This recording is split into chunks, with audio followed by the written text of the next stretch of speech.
All right. Good afternoon, everyone. My name is Connor Archer. I am filling in for Titus this afternoon for this Power Hour session. She is on her way out to a conference in Denver representing transition initiatives of Maine with a conference of other transition leads in the country. So she'll be bringing back lots of great ideas for you and to hopefully help what you're doing for your students too. So just a few housekeeping, items as well. Uh, just as we begin the um, Power Hour session, you should have received a newsletter from Titus in your email as well. Those have different resources available to you and different themes for this upcoming month. In upcoming months, we'll be featuring the different highlights themed around different stories from our members, our EST committee members. That stands for the Executive Student Transition Committee. We are very pleased that the work there our middle school and high school students are doing to really contribute ideas and knowledge to the work that we're doing in hopes of supporting other students so that way they can grow, thrive, and succeed. So, but I'm going to stop talking and I want to, quickly turn it over to Kate Turpin from Disability Rights Maine. Kate has been a longtime valuable partner of Transition Maine and working with us closely, and she's got a really fantastic presentation today on support decision making and alternative to guardianship. Kate, I'm going to hand it over to you. Take it away. Thank you. Yeah, it's so good to see some familiar faces and some new ones. I am putting some links in the chat.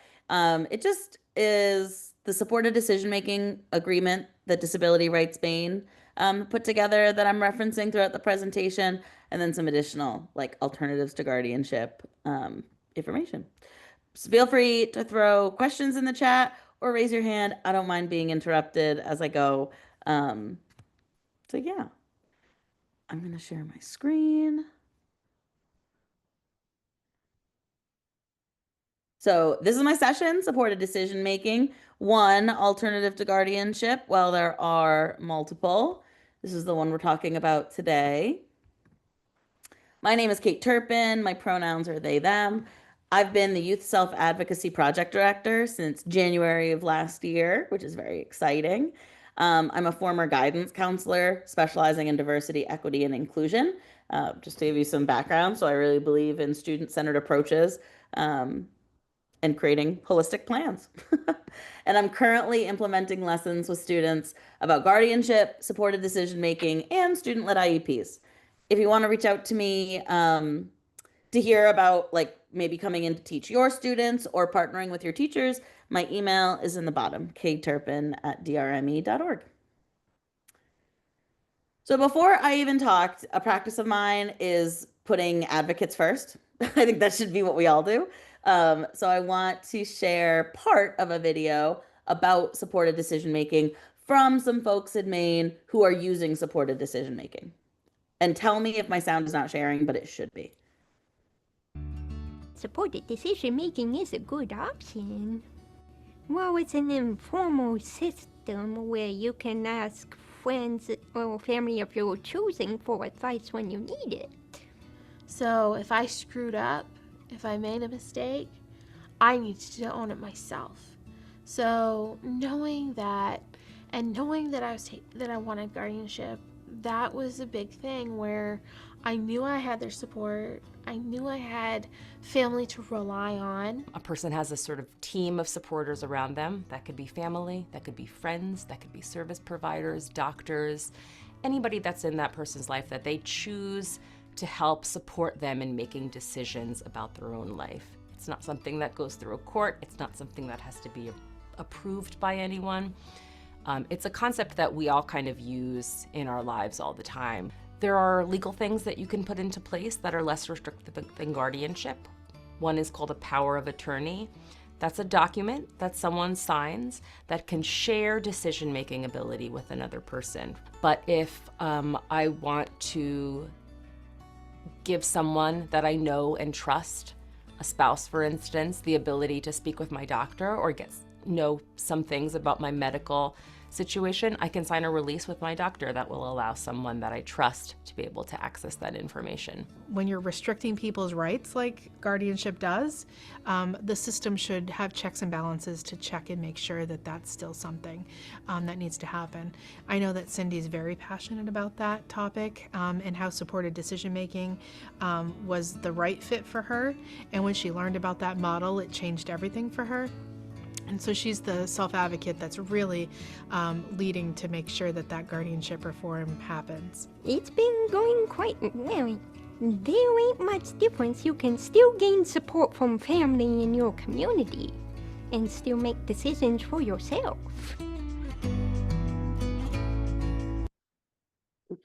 He makes it out of the whole thing.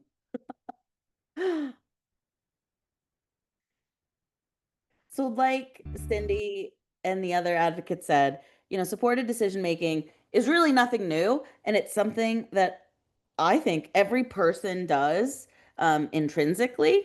And some of us just need some more formalized support with it. So just to give you an example, when I was 20 years old, I was a student at the University of Maine at Farmington. I'm positive there has to be other UMF alums here, so you can drop it in the chat if you graduated from there. But I was in the education degree. I was going for a secondary education degree. And as I was getting closer and closer to student teaching, I was realizing content is not what I want to be pushing. It's really the relationships with the students. But I was 20. I really didn't know what to do. It felt like I was a square peg being, put in a round hole, just forced through this degree program. But when it wasn't feeling right. So I utilized my supporters. I talked to my mom, who was an educator. I talked to Beth Evans, my education advisor and one of my very close professors. And I talked to one of my history professors. It was another degree that I was seeking and that I was interested in. And so I had this problem. I didn't know what to do. It was a huge decision point for me. So I called my natural supporters in and we had a conversation about it. And you know what we decided? That I would not student teach because if it didn't feel right, it didn't make sense to do that decision. So I left with a bachelor's of general studies. And I totally stand by that decision. And I'm really proud that I used my supporters to figure it out. Now, somebody could argue that I made the wrong decision. I should have just dealt with it to get my teaching degree in that moment. And I could have, but empowering myself to make my own decisions was a formative experience for my life that now I can look back 10 years later as one big moment in a series of other moments. And kids with disabilities deserve that exact same choice point and that opportunity to make their own decisions and maybe make mistakes, but learn to live with them and see what happens. Like I said, this really is nothing new. It's a shared experience of how we all make decisions all the time. I'll prep you. Next slide. I think I'm going to ask when you have used your supporters to come up with a decision. But it is something we're all familiar with. Another part of this framework is the human right of every person to make their own decisions regardless of disability. I believe that it is a human right to be able to make our decisions. And because we have free will and the ability to choose, that we should exercise those abilities. Now, maybe it's what am I going to wear today? What am I going to eat? Or what degree am I going to get in college? When I was doing some research for this presentation, I discovered the United Nations Convention on the Rights of Persons with Disabilities. I'm going to put it in the chat just because I thought it was really interesting.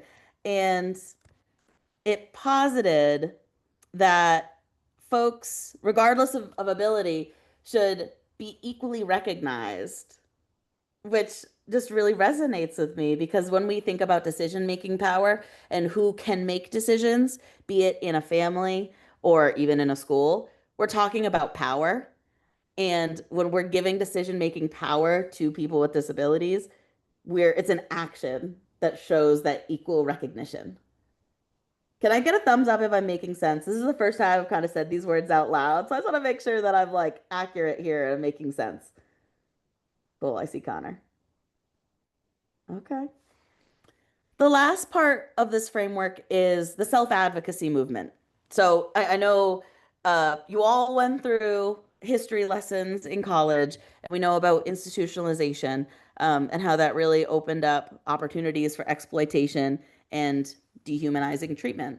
Um, what I have noticed in that trend of decision making, so in the past, we gave professionals decision making power over people with disabilities.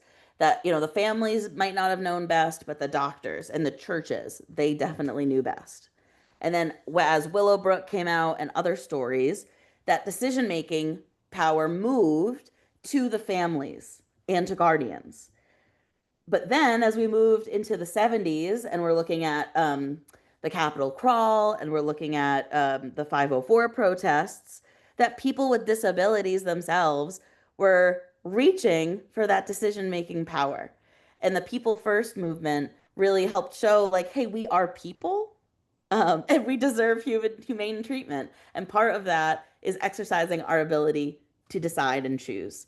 Um, and so really it fits into this larger framework of humane treatment that I just think is really important to illustrate. I told you this was coming. I told you about a time that I used my supporters to help me make a decision. I am curious, and one or two people, you can write it in the chat or you can unmute yourself. Describe a time when you relied on your supporters to help you make a decision.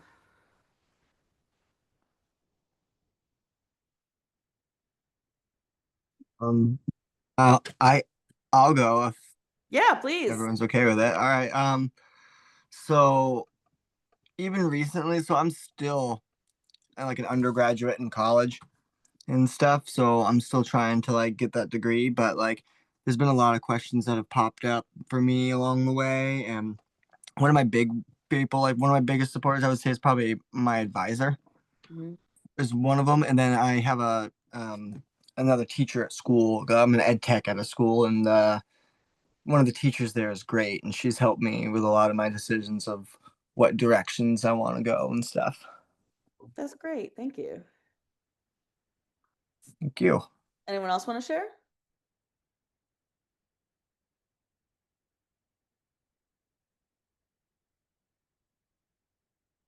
Let's see. See somebody in the chat. Jack asked my wife and mother if I should buy a new truck. Yes, buying a car is, I called a whole bunch of people to figure out what kind of car I should get. That is a super shared experience. Another one I was thinking of recently, I'll move on after this. A few weeks ago, I fell down my stairs. I live alone in my house, and I was in such shock. I did not know what to do. And so I called like my second mother, kind of, and I was like, oh my God, I fell down the stairs, and here's a picture of my foot.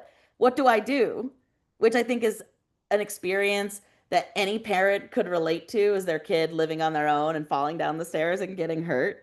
And, they helped me through. We called the ambulance, and now we're dealing with health insurance. But it is something that happens to everybody. Some benefits to promoting supported decision making over a full guardianship, or even if somebody has a guardian, we can still talk about supported decision making. They can still make decisions, just different ones, granted. Um, but essentially, giving somebody the right to make a decision, how big or how small, will increase their self-esteem and sense of self-worth. You're asking me what I think, and you're going to listen to what I say after? Think of how often that may actually not happen for our students or our clients or people with disabilities. So often things are chosen for them or they're told what's going to happen. And it can take a while to believe that somebody actually cares what you have to say. Making decisions allows for personal growth and experiential learning. Um, like I myself made a mistake, try it again, learn something new. Individuals retain their legal rights. In 2019, the probate code was updated that if a family or a guardian was pursuing full guardianship, less restricted alternatives had to be shown to not work. And so giving this a try first is, it really just gives a person the benefit of the doubt and dignity of risk to like, yeah, we've spent 18 or 22 years raising you and your teacher supporting you, and we're going to give you the opportunity to run your life. And if it's done thoughtfully enough and with enough scaffolding, I think most people can be successful with components of supported decision making. And last but not least, it is a less restricted alternative. And as an employee of Disability Rights Maine, we do promote less restrictive alternatives as often as possible. Just another voice of an advocate. Steph Pelletier was actually the wife of my colleague. And she said, you know, when I need to make a decision, I get opinions from my mom, my dad, my sister. They help me figure stuff out. I'm getting married, and they help me plan for how much it's going to cost. I am the one who makes the final choice. I like having the final choice because it makes me more independent. And I want that for every student in Maine, every person in Maine. Some key differences just between supported decision making and full guardianship. I think that it presumes capacity and maintains autonomy, that we're showing people that we believe in them and that we want to help and support them, versus taking those big decisions and saying, like, this isn't for you, this is somebody else's job.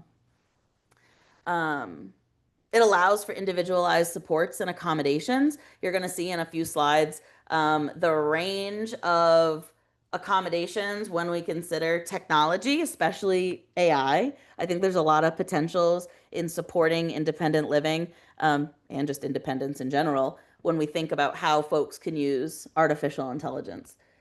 Even though it is scary, I will also say it is scary and there's a dark side. I feel like that it brings some honesty to it, though.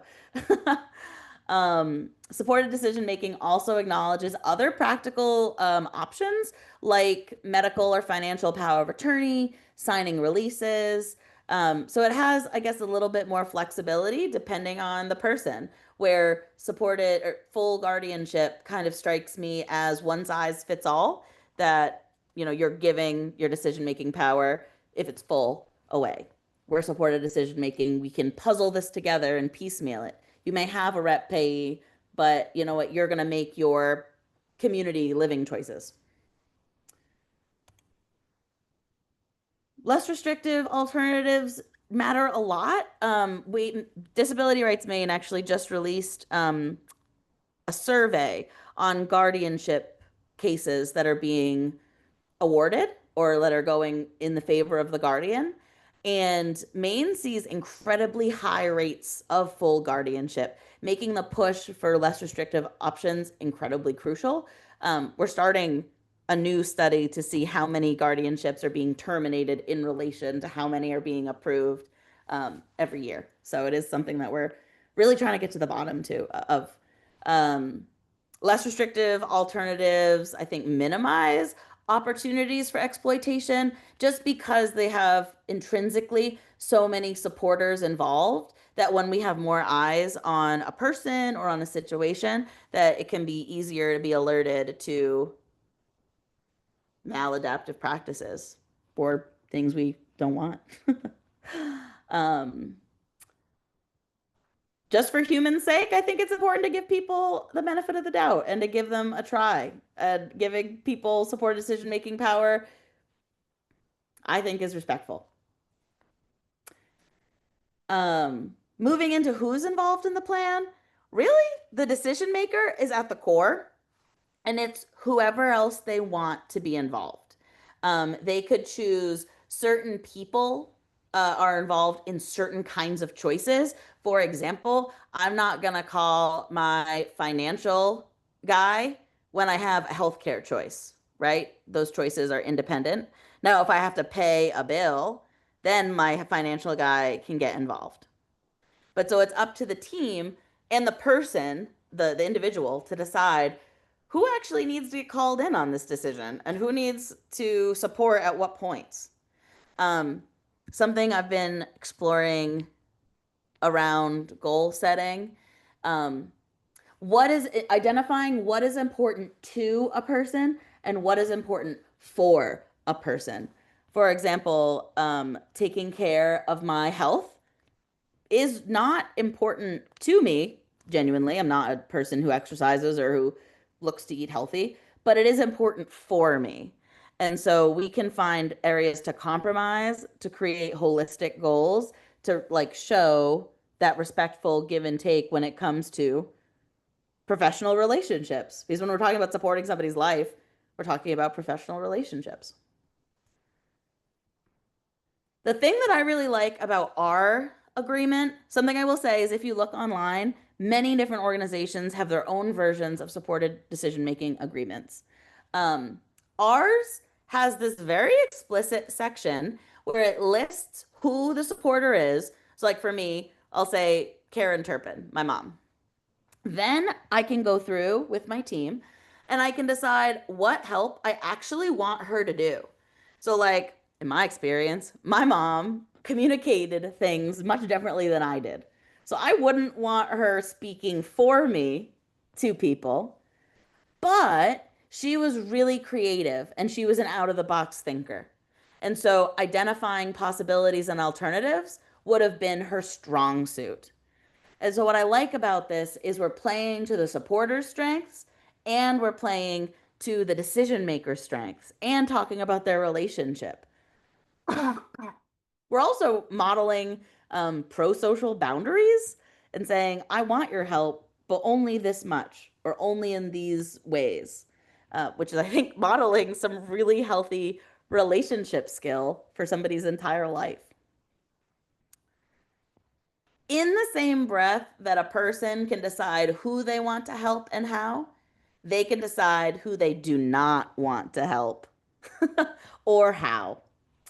And so when I think about my mom, for example, it would have been really uncomfortable to have to talk about family planning or safe sex methods, right? Like that's a decision that I would want to make with my doctor, that maybe I have another family member or a health advocate.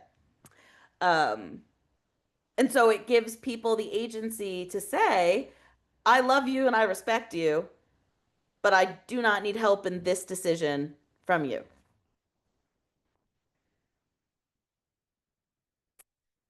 I'm curious, and actually, I kind of regret putting the word successfully in here.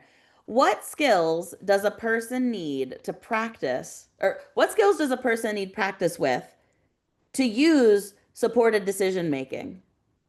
Because as I was putting this together, I was just thinking, like, okay, this is a great agreement, this is a great concept, but what does a kid actually need to know how to do it? Does that make sense? I guess actually asking for help. Yes. Yes.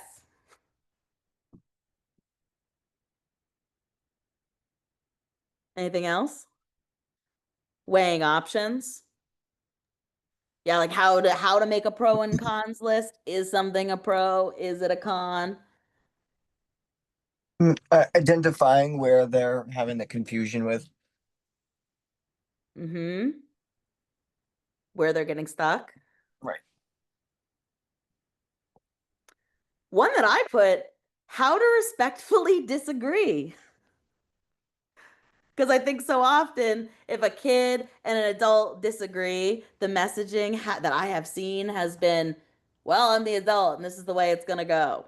Or it can't go that way for these reasons. Where in this model, the power is more balanced and the kid, the person, has to be able to respectfully disagree.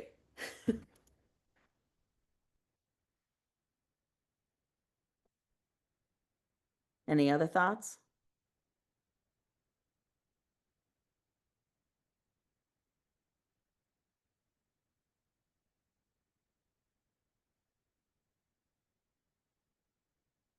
And the reason I regret putting successfully in here is because, in all honesty, supported decision making doesn't have to actually be successful. And it should be safe and it should make sure people are on the right track. But like we've been saying, making mistakes and figuring out what is the right path and what does work inherently involves failure. And I think it's about mitigating those risks rather than orienting away from them, like I think so often we are wont to do.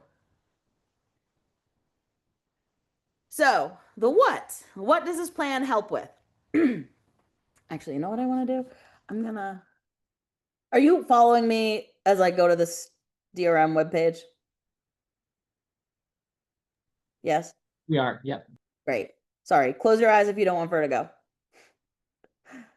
So in the document, just realize, in the document, areas of life are sectioned out in these rows. In my presentation, they're just going to be in columns, but I wanted to show you how they present. So this section is about what kind of supports a person could use and what kind of tasks there are in the different areas. Well, the actual document looks like this. So it has the area of life, the tasks, and then the support here. But I just wanted to give you some context. So when we're talking about money management, because finances is obviously a huge part of life, anybody's life, disabled or not, learning how to recognize and prevent exploitation, managing my accounts, making sure that my bills get paid, those are all tasks that need to be accomplished. Now, I don't do all those things on my own because I am my own guardian, but I use a banking app to figure out my money. I have taken a budgeting class to figure out how the heck do you even make a budget. For people who have rep payees, that might be the option, or to have a conservatorship or trust. For healthcare decisions, same exact thing. I'm my own guardian, but I have to take my medications as needed. I forget sometimes, so I need to have a reminder. Maintaining hygiene and diet and making decisions about my treatments. The supports that we could use is using my chart, using releases or power of attorney, depending on what kind of healthcare choices you might have to make. Because we know that some people have bigger healthcare decisions than others. Employment. That's something that we all spend time helping our students trying to orient and prepare for. Looking for a job, creating a resume, practicing for interviews. We can utilize vocational rehab and other Medicaid waiver services or use job coaching services. You could even think of it could get so individualized and person-centered depending on your caseload, obviously, that your supports could be really unique here when it comes to employment. The other big areas, community living. So making the decision on where someone's going to live, who they're going to live with, and then how to maintain a habitable living condition. Maintaining habitable living condition. We can think of adaptive technology. What could we use? What organizing tools? What's the word? Like alert systems. Making a list of community resources and setting reminders for home maintenance tasks. When we're thinking about interpersonal relationships, decisions like safe sex methods, family planning, behaving appropriately with friends and coworkers, that we could ask supporters to role play with us. That maybe I know my friend is a great actor and loves being dramatic. I want them to help me because it's going to be more realistic than if my mom does it. Or going with someone to visit a healthcare center to learn about methods together. I think the last one is also really important, the most important to parents, because when I've talked to them, they worry about their kids' safety when it comes to who's watching them and who is making sure they are okay. So tasks like avoiding common dangers, recognizing and avoiding abuse, what to do in an emergency, like if one falls down the stairs, and then decisions about alcohol or drugs. Again, we could use supporters to role play. We could create a safety plan. There are apps that you can use to like alert people when you're or when you're at where you're supposed to be. It does involve some creativity and flexibility, but it gives the person or our student more agency. And I think it sets them up for a more realistic trial at what life is like than what I am currently seeing. Which I guess, to be transparent, I'm seeing a lot of students engaging in like a learned helplessness. I don't know if that's from COVID directly or if it's been longer than that. But like students are waiting for adults to do the things for them. Maybe it's because they feel disenfranchised or that they haven't been listened to or they don't know the options. But when adults make decisions, kids aren't helping themselves. Nobody is helping them because they're just having other people do things for them. I was curious because I've been saying that part of this has to do with mistakes and making the wrong choice. Even if after hearing all of a supporter's decisions, so like I've listened to my mom, I've listened to my teachers, I've listened to my doctor, I've listened to whoever. What should happen if a person makes a risky choice? Do we disregard the choice and choose for them?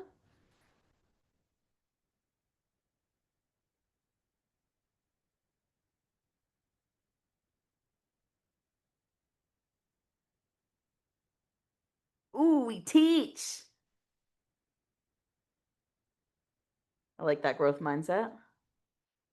One more answer and then I'll move on.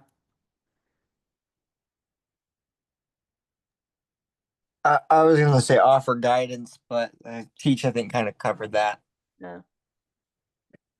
Mine and what adults do in the adult system, if an adult makes a risky choice, you make a backup plan. What I wrote in my notes, when has your friend ever made a decision that you didn't stand by? You let them make their own decision. Maybe if you were an involved friend, you would help think of a backup plan if their choice falls apart. Yes, they decide to go back to the ex-partner that didn't treat them well. But this time, maybe you've put the phone number together, you've put the phone number for the domestic violence hotline in their phone. But yes, Jack, mistakes are key to learning. Something I'd actually, and I know we're going to have time. I'm going to stop sharing because this is a genuine. I was just talking to Connor about this before you all got here. Stop share. I wondered, how often do you think you write goals that include risk taking? Just as when I think about IEPs, I think about attainable goals that aren't necessarily involving mistakes or failure.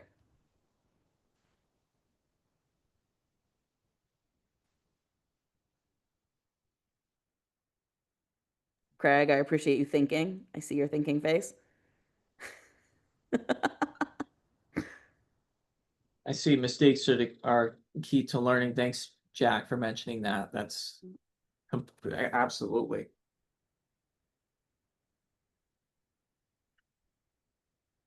Jack, thank you. We don't. I never have. I was wondering about that because if a kid fails at a goal, it reflects on the teachers and it's different than in the adult system. So a thought that I've been having is how can we push these ideas outside of the IEP? Like what can happen in advisory or in other spaces that we can create working towards risk taking or working on that risk taking. Thank you for bearing with me. I was very curious about that. So the way the agreement kind of works, because I've talked about like the different areas, who's involved in the plan. Essentially, the team, maybe it's just the individual and their case manager. They look through this document. Maybe it takes several meetings to figure out who we're going to fit in, or we have one meeting just to figure out legal matters. But essentially, what happens when you call a meeting and you have your topic, you look at the task, talking to an attorney if I need one. The decision is made. Does the person feel like they can do this alone or that they need support? And oh my gosh, I never want to talk to an attorney by myself. So I will always need support. And that's probably going to be, huh? I think somebody was agreeing with me. Um, but thinking like, okay, who do I know that would be comfortable in that situation?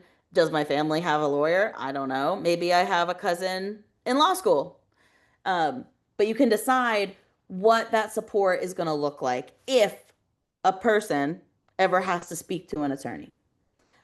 It's a fluid document, so it can be changed. I think a lot of it is about creating meaningful relationships where people don't go back on their decisions.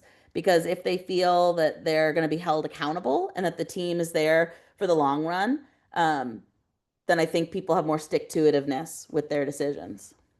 But if it's just a group of people thrown together and there's not much connection or depth, I think that's when the decisions are looser and supports probably have more gaps. So the document that I flung through earlier, you can find it at supportmydecision.org, or you can scan this QR code. I don't know that we have more printed versions, but you can definitely find it online. I will say there's a lot of versions of supported decision making, so you are free to look at them all. I know Maine Parent Federation has one. Connor, are there any other that you're aware of? That's the big one. That's the big one. Yeah. And my last question, how can you use supported decision making in your classroom or with your students?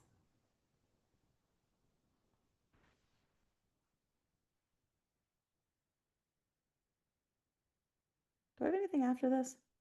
Okay, no, I don't. I'm gonna go off share. I wonder something. It can feel hard to have a messy conversation about risk taking on recording. Do we want to pause the recording to talk about like how we might use this with our kids in our classrooms or in our room, wherever we are?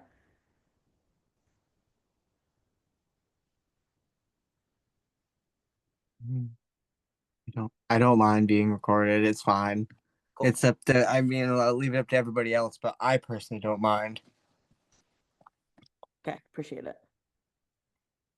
I totally agree with what she just put up there too. I think that was a great one Let's to see. use the real life situations discussions. Yeah. Posted up Yeah. that. I think that's a great one. I use that one quite a bit with. I have a couple students that I work with personally who have a little bit harder time with certain things, especially like transitioning periods, going from one class to another. Mhm. And so that's a situation I'll use with him a lot. Is he'll be like, I had a rough day, and I'll be like, hey man, I totally understand you know what I mean? I totally get where you're coming from, but like we still gotta put in our effort, right? Like I still have to I didn't sleep at all last night, but I still showed up so that I could be here with you today and so we could do our work, right? And Mhm. usually for some of them that's like a really good oh yeah, you're right, just because I'm feeling this way, I still, have things I gotta take care of kind of deal. And it seems to help some of my students. Mhm. Five, Like yeah. knowing that you're in there with them. Right, exactly. Like, hey man, I totally get where you're coming from. Yeah, Daniel, finding that connection with your students, so key, especially to helping them even get through the day sometimes. So Mhm.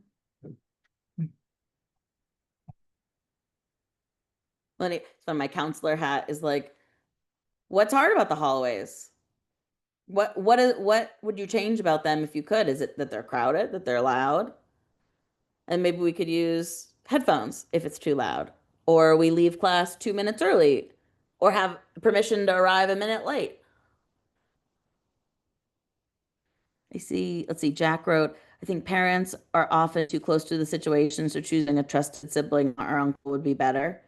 Yeah, that I think in my own life, I chose my aunt to tell more uh important things to first than my mom to see how it would go.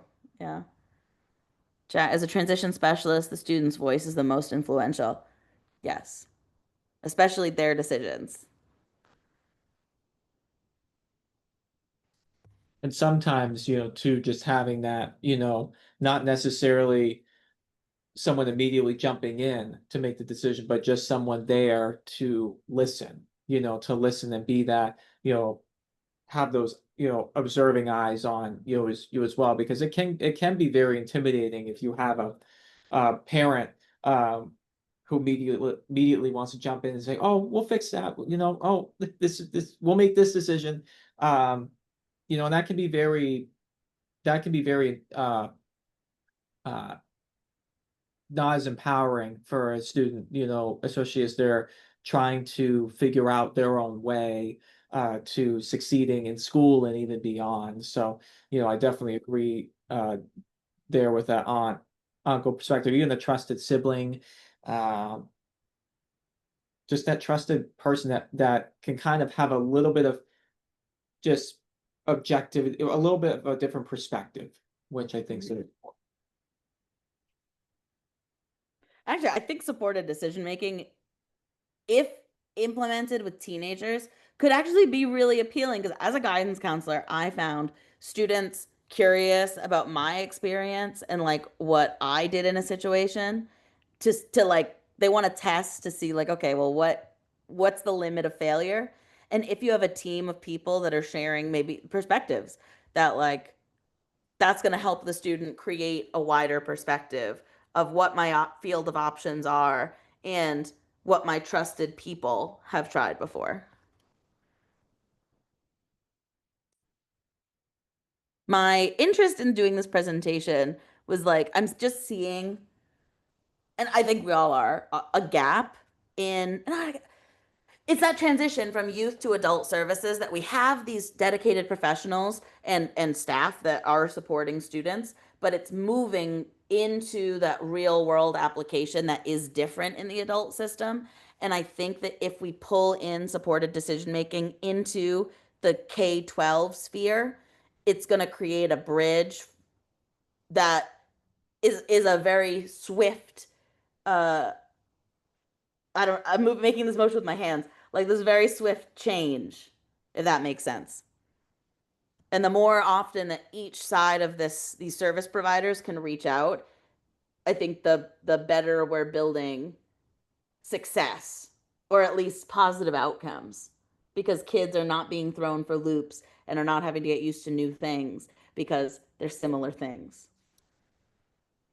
I'll just add, Kate, to one of the things that we're doing as part of the Executive Student Transition Committee is we really have a large focus on different aspects of support decision making naturally during our meetings, and even beyond that have really impacted our and empowered our student leaders. So we've realized even in moments that support decision making was occurring even without it being um, talked about or realized. So, I challenge each of you after today to think, to have like a notepad or a notebook beside you. And next time you connect support, next time you think uh you'll encounter a situation where you use support decision making, jot it down, even have it even a note on your phone after school, thinking about like, whoa, I just was in a situation today where we use support decision making. So challenge accepted. I love it. So yeah, definitely. I think it'd be a great exercise for, just to reflect, but also to, also just, hopefully to find even better ways where you can incorporate support decision making in your classroom, in your school community every day, because it can really benefit all students in such a impactful way. You know what's as you were talking, Connor, the thing that I realized that I I don't know why I didn't even bring this up. The amount of times as an educator, I went to my other educators to get some support on a student decision that like I had to make. That's all I did after school was running around to my team of supporters that also knew the kid and were like, what did you see today? What did you see today? What do we have to talk about in this meeting? Like, we literally do this all Yeah. the time. We all the time, even different colleagues in the profession, we're always bouncing, running through ideas like, oh, I'm not sure, should I go about this way? How do we adjust? So even thinking about it just in that scheme of things, really can, I think, help, like you said, Christine, earlier, real life situations. What in that situation, what would you do or what would you think about? And I think that can really, if we can think like that, possibilities are pretty cool. Yeah. I'm gonna drop one more link in the chat. It's a 10-minute video, which is why I chose not to show it. But it is a very compelling supported decision-making story where a person, I think she has cerebral palsy, is it navigating a healthcare situation using SDM. So just to give you like what it could look like in the real world. And other than that, I am happy to answer questions or field thoughts.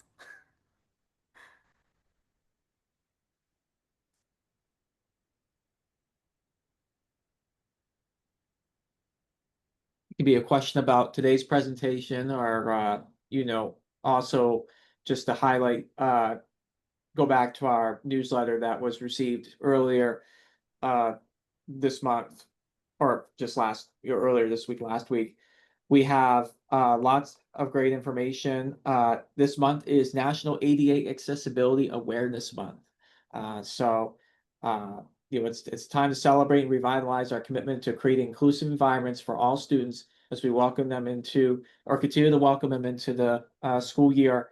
And it's not just about compliance, it's about empowering every student to explore and plan towards developing their full potential while securing equitable pathways to post-secondary success. So, I encourage you, if there are any questions about, our thoughts you want to run by, the transition team here at the DOE, please reach out to Titus, as well. She should be back early next week.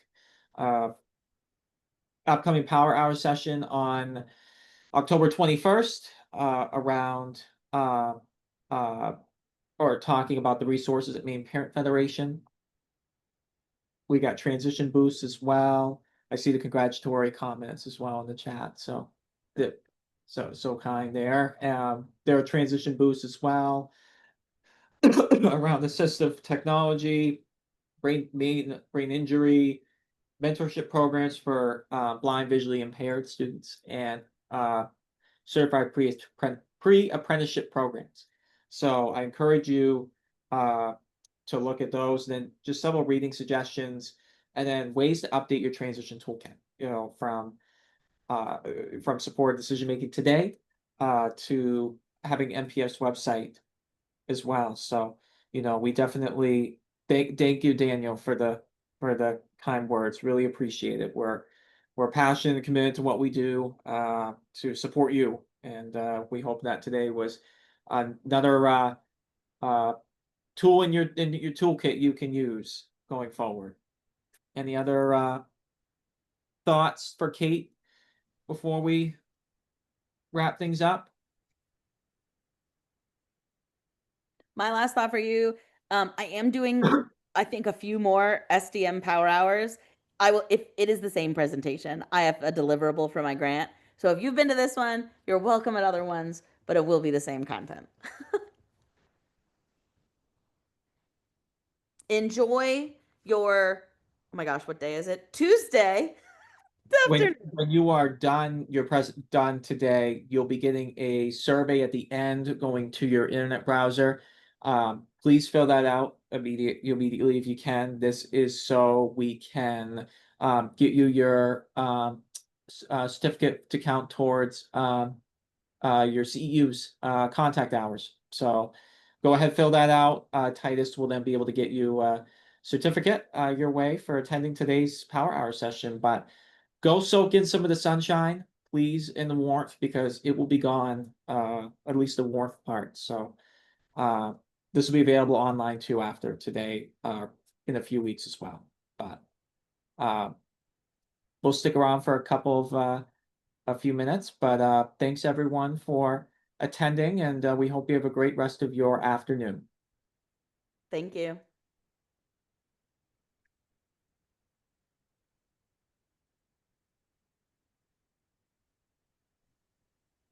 Hi, Kate. Hi. I'm glad you're here. Yes. Hi, Connor. Hi, Melissa. How are you? Good. How are you? Good. Titus is on their way out to Denver today. I know. I talked to her yesterday. Yeah. I told her, I said, you better not get on. Don't get on this meeting, I because know. she was going to say that too. I said, I'll get on. And it's Yeah. recorded, so she had no reason to be here. Exactly. It's gonna chop this up anyway. So no, I said, you go have fun for at least a little bit out there, or Right. actually breathe. Right? Yes. I know. Colorado's so pretty at this. So, Mm, How's it start to your school year been so oh, it's far? been crazy busy. I believe you. Yeah, it's been crazy busy. So I haven't really had a chance to breathe actually, but I'm starting to be able to now. But Mm. September's always that month where you just you just don't feel like you're gonna breathe, and then you get into October and you're like, okay. yeah, We need the long weekend of Indigenous Peoples Day. yes, I do. Because I'm going to be spending it, working. So, there it is. But Sorry. getting caught up it's all right. It's all right. Mm. We're still on for November, right? For the financial. I'm working with Emily. Yes. Yeah. It was funny. It took me, yes, where's my schedule? Connor, I found